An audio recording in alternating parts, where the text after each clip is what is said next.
काहे कोइलू तू बेवफाई, सुन हमारा से हर जाई, छोड़ी हमारा के दोसरा से करता रे ते तो सगाई।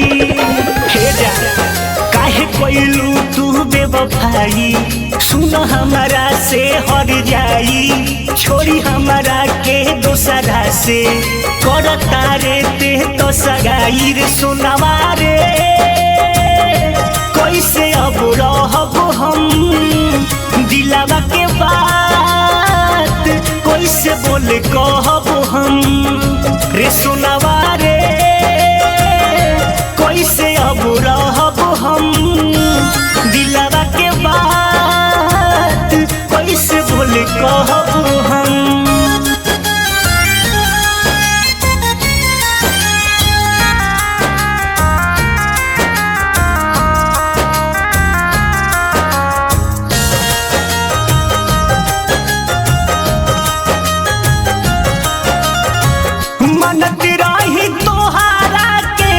अपने भगवान तब तू ही कोई दिहलू हमके अपमान। हर कौन कमी रहे छोड़ गई, मनत रही तोहारा के अपने भगवान तब तू ही कोई दिहलू हमके अपमान। सोचलू ना एको बेरिया ले तो बारू सा तो फेरिया, बढ़े लागल तोहरा खुशी जयबू तू पूर्व के ओरिया। रे सोनावा रे कैसे अब रहब हम, दिलावा के बात कैसे बोले कहब हम। रे सोनावा रे कैसे अब रहब हम, दिलावा के बात कैसे बोले कहब हम।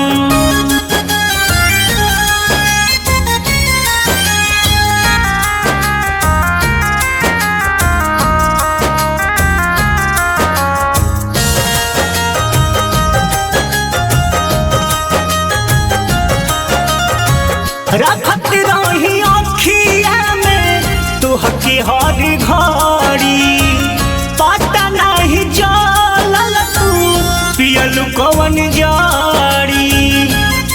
हे जा हो रखत रही अखिया में तोहके हर घड़ी, पता नहीं जलल तू पियलू कवन जड़ी।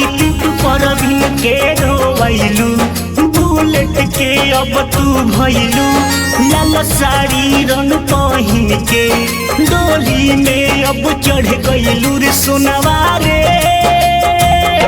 कैसे अब रहब हम, दिलावा के बात कैसे बोले कहब हम। रे सुनवा रे